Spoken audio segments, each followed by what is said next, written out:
Hello, thank you for taking the time to join us for this presentation, Why Didn't I Think of This Before? Perceptions of Stakeholder Engaged Research.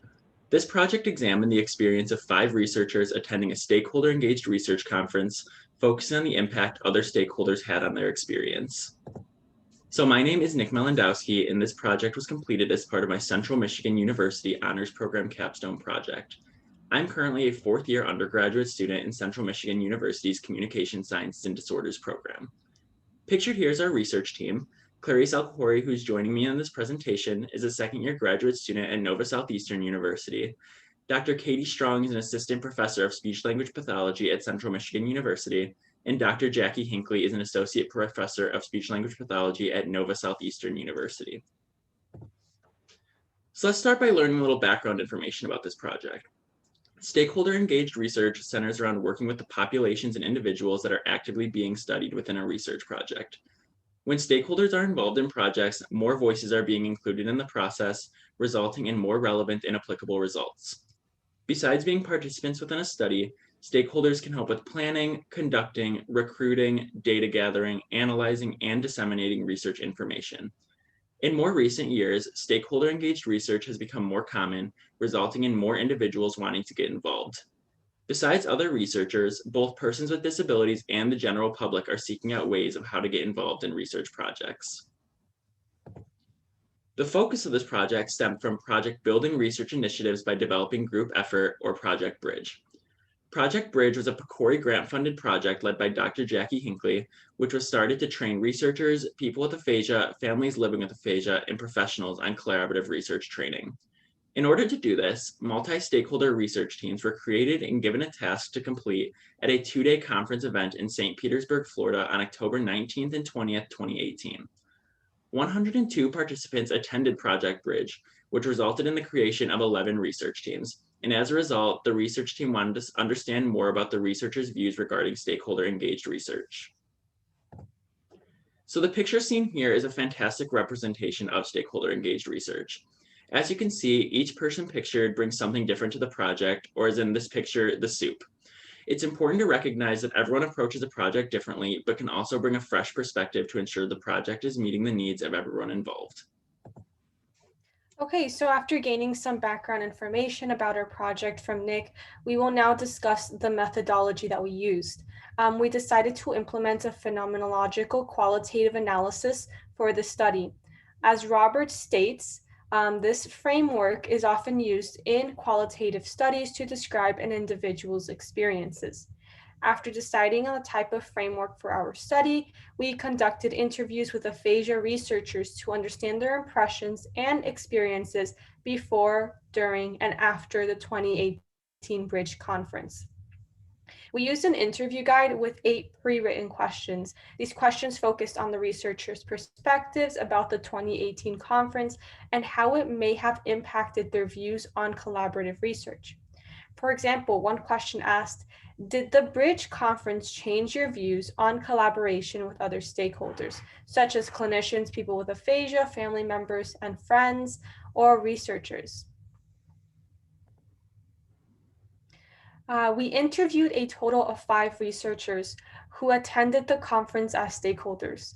These researchers met our qualifications, responded to our interest form, and coordinated a day and time to do the interview. All of the researchers have experience in aphasia research. Some researchers were part of or are still part of research collaboration with people with aphasia and their families. Before beginning the interview, we made sure we were recording. After the interview, we stored the recording in a password-protected Zoom account. We then transcribed the whole interview, making sure to de-identify personal or sensitive information from the researchers. After transcribing and de-identifying the interview, it was time for the transcript analysis.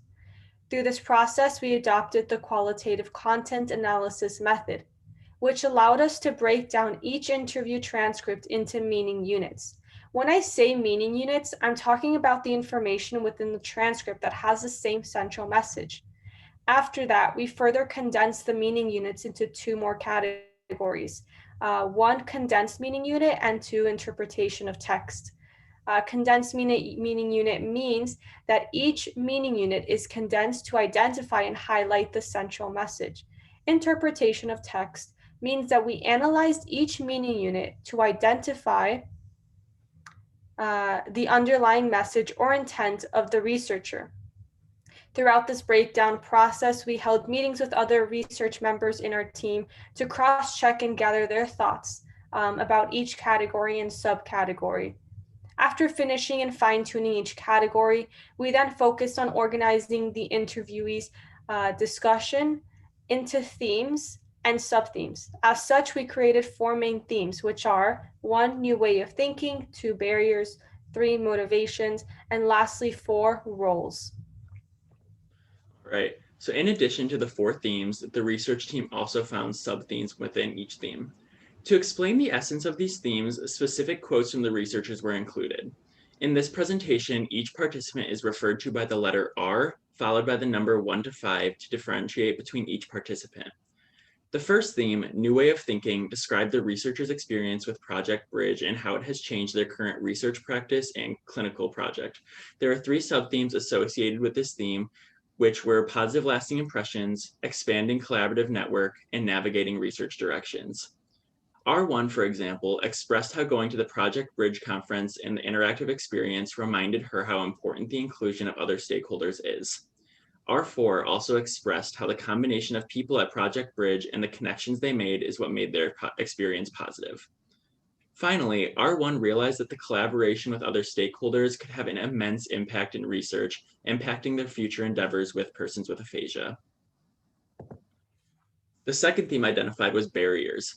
The participants shared that including other stakeholders in research can be challenging, explaining that issues can arise before a project begins, during the project, or after the project ends. Many barriers can arise within research, resulting in 5 sub-themes that support this theme: knowledge and communication, preparation, resources, competing agendas, and momentum. In R3's experience of working with other stakeholders, they expressed that having more voices on a single project means more people having different approaches to completing the project. This can cause more delays within a project, potentially losing interest over time. R2 echoed this statement, expressing that there are many parts that go into research. There isn't one single method to conducting research, meaning there are many ideas to run through. In addition, R2 provided a personal story that involved working with a care partner to a person with aphasia. The care partner shared that they didn't know if they wanted to continue with the project because they had minimal knowledge about research. Many people fear research terminology if they hadn't experienced it before. And finally, R3 elicited a strong message about how living with aphasia is very different than writing about it or giving programs. In this message, R3 explains the importance of conducting research with persons with aphasia to best meet their needs. Each stakeholder has a different reason for joining a research team. Some may join to increase advocacy, to educate themselves on research methods, or to engage in a project they are interested in learning more about. All of these relate to the theme of motivations. 5 sub-themes were discovered that help to explain why researchers want to engage in stakeholder in research, and those sub-themes are making better researchers and clinicians, shaping future endeavors, starting with stakeholders, past personal experience, and synergy as a driving force. Many of the researchers, including R5, expressed that attending the Project Bridge conference made them realize that engaging other stakeholders in their research was going to be a lifelong change to their research practices. These newfound feelings also made researchers reflect on their past experience of not including other stakeholders, resulting in feelings of confusion and frustration. R1 expressed that they don't know why they hadn't included others in their prior research, but would in all their projects moving forward. R4 also expressed how Project Bridge strengthened their personal mantra regarding the inclusion of other stakeholders in their clinical practice. Nothing about us without us has a direct connection to stakeholder engagement. And then the fourth and final theme helps to explain how stakeholders have grown or changed after learning stakeholder engaged research techniques, specifically for stakeholders that are speech language pathologists. Although their predominant role is as a speech language pathologist, the Project Bridge conference allowed them to increase their skill sets as researchers. The 2 sub-themes that fall under this theme are establishing roles and evolving leadership.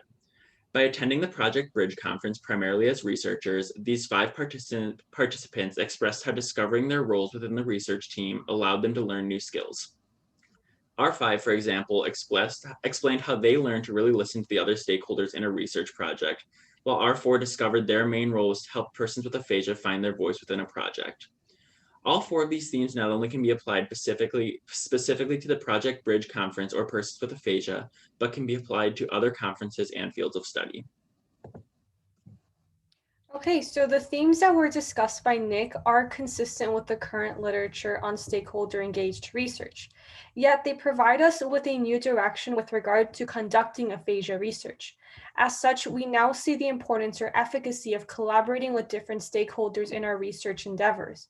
I will now discuss some findings within these themes in greater detail. We will begin with the new way of thinking and doing theme. For one, the researchers we interviewed agreed that the 2018 conference left them with a positive, lasting impression. Some even mentioned that they will not do any research without collaboration. Also, the researchers discussed navigating research directions and expanding their collaborative network as a result of the conference, allowing them to gain a fresh perspective on the types of research partners they want in their team, which include persons with aphasia, family members, and clinicians. Although there were many benefits to stakeholder engaged research, the researchers identified some barriers that may impede other researchers from adopting this initiative. The first barrier they identified was knowledge and communication gaps among team members, especially between researchers and people with aphasia and their families. The second barrier included a lack of preparation and resources. The third barrier included the team members' competing agendas, which can manifest as time constraints, research project duties, and other job responsibilities. Lastly, some researchers mentioned that a lack of momentum or drive can impede the team from continuing the project. On another more positive note, the researchers found some motivating factors that stem from stakeholder engaged research. These factors include the ability to make better researchers and clinicians. One researcher went so far as to mention that PhD students can become better researchers if they are taught to collaborate early in their academic career. The researchers also mentioned how their past personal experiences, coupled with the knowledge they obtained from the conference and their collaborative research team, has shaped their future research endeavors to include collaboration. As a result of this, many researchers agreed that starting with stakeholders increases their research interest. Finally, the researchers also mentioned the importance of maintaining synergy within the team so that they can accomplish the milestones found within the research timeline. Lastly, we found that unlike other research experiences that were not collaborative in nature, research members in their collaborative team worked on establishing their roles, which was all part of the research formation process. In addition, the researchers also discussed that the responsibilities tied to their leadership role in the team evolved over time. The only limitation we found within our project is the possibility that the researchers we interviewed may have suppressed their criticism of their conference experience due to their ties with the Project Bridge lead, Dr. Jackie Hinckley. Based on the main themes we just discussed, there are various opportunities to translate these findings into one's own clinical practice. First, since the clinician is directly involved in research, they can be more in tune with how their research discoveries can impact their own methods of treating their patients, leading to more successful outcomes. Second, because of this direct involvement, both clinicians and their clients are able to understand the importance of research in their own therapy session and discuss among each other about more evidence-based treatments. We even have a clear example with one researcher who mentioned to us that an aphasia survivor that collaborated with them on a research project told their clinician about the increasing evidence for a therapy technique they were researching. As a result, the clinician began implementing said therapy technique into their practice. Lastly, we also know that stakeholder engagement can impact not only research, but the way in which we interact and advocate for our patients. One researcher pointed out that she created an advisory board that included people with aphasia and their family members. This board served to give their input on various topics related to clinical practice and research. All right, so on to the acknowledgements. As a research team, we would like to give a huge thank you to the 5 researchers that volunteered their time to share their experiences with Project Bridge. In addition, portions of this poster were financially supported through a Khouri Eugene Washington Khouri Engagement Award and a student presentation grant provided by the Central Michigan University Herbert H. and Grace A. Dow College of Health Professions. If you're interested in learning more about the research we conducted, feel free to reach out to any of the authors involved at their emails below or the Project Bridge website. Dr. Katie Strong serves as the Midwest coordinator for Project Bridge. And then seen here is a list of abbreviated references used for this presentation. Thank you for joining and learning more about stakeholder engaged research.